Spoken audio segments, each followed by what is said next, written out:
Welcome, seekers of knowledge, to this explainer. Today, we're diving straight into an absolute masterpiece of classical Indian philosophy, the Yoga Vasistha. And we're going to focus our lens entirely on Canto 6. Now, I want you to think of this not just as some piece of ancient literature, but as an advanced masterclass on the very nature of reality itself. We're essentially sitting in on a profound, deeply educational dialogue between the enlightened sage Vasistha and his royal disciple, Lord Rama. And let me tell you, this text doesn't just ask what the universe is, it meticulously deconstructs it. Listen closely to this profound realization from sage Vasistha. He says, the universe is nothing but the mind's imagination. When the mind is stilled, the universe dissolves. Wow, that isn't just beautiful poetry, right? It's a precise philosophical thesis.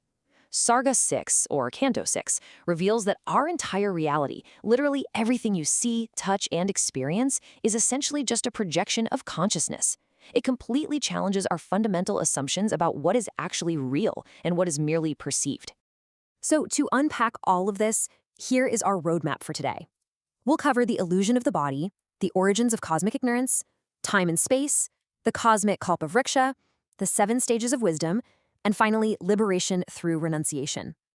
Let's jump right into Section 1, the illusion of body, where we separate the eternal from the inert. Okay, so according to classical Vedanta, we really need to separate 2 distinct things here. First, you have the Atman, or the soul. This is the pure, eternal, unchanging observer. On the other side, you have the physical body. Now, the body is basically just temporary, inert matter. It is entirely incapable of independent action. The soul is just the silent witness. It is definitely not the doer of the actions you're performing every single day. And you know, this brings us directly to Lord Rama's burning Socratic-style question. If the soul is purely eternal and completely separate from the physical world, how on earth does the physical body actually function and perform actions?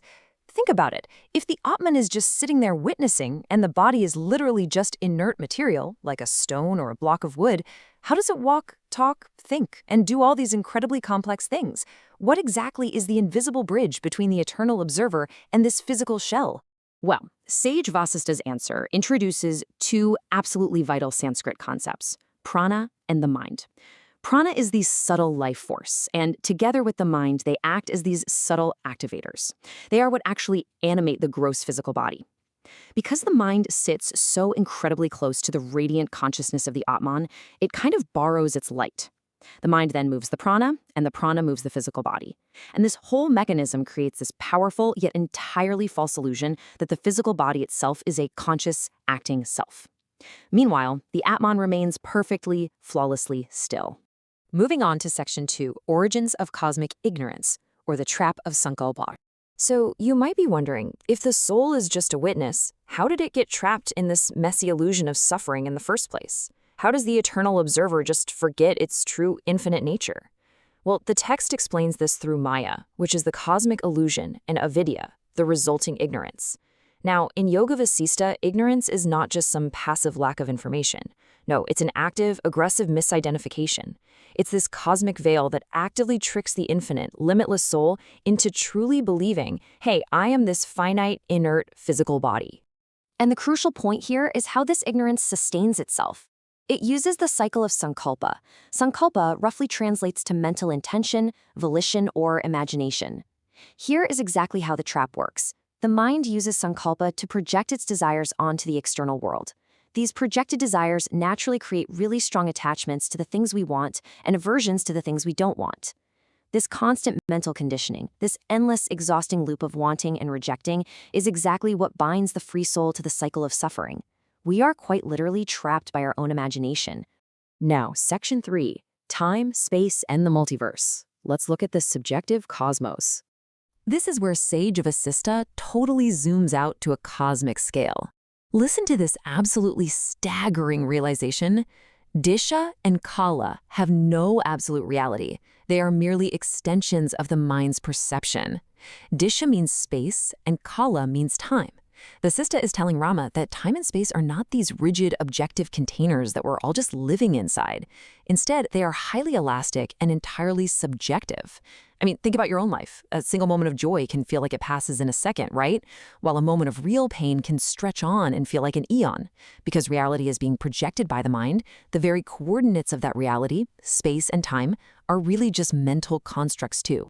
To explain exactly where all of this takes place, Vashishtha defines 3 different types of space. First, there's the one we're all familiar with, Buddhakasha. That's the gross physical space of planets, stars, and galaxies. Then there's Chittakasha.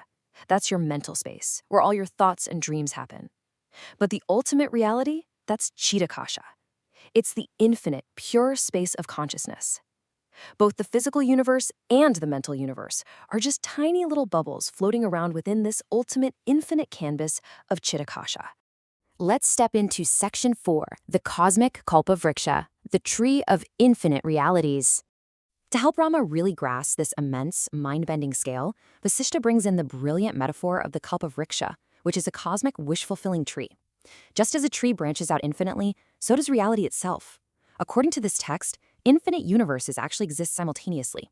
And because space is subjective, an entire cosmos can fit neatly within a single atom of consciousness. Because time is nonlinear, entire eons of creation and destruction can pass by in just a fraction of a second of thought. So ultimately, every single mind out there is actively creating and projecting its very own localized universe right at this exact moment. That brings us to Section 5, the 7 stages of wisdom, known as the Jnana Bhumikas. Now, these cosmic theories are definitely mind-expanding, but Yoga Vasistha doesn't just leave us floating in space. It provides a deeply practical, chronological roadmap to actually achieve salvation.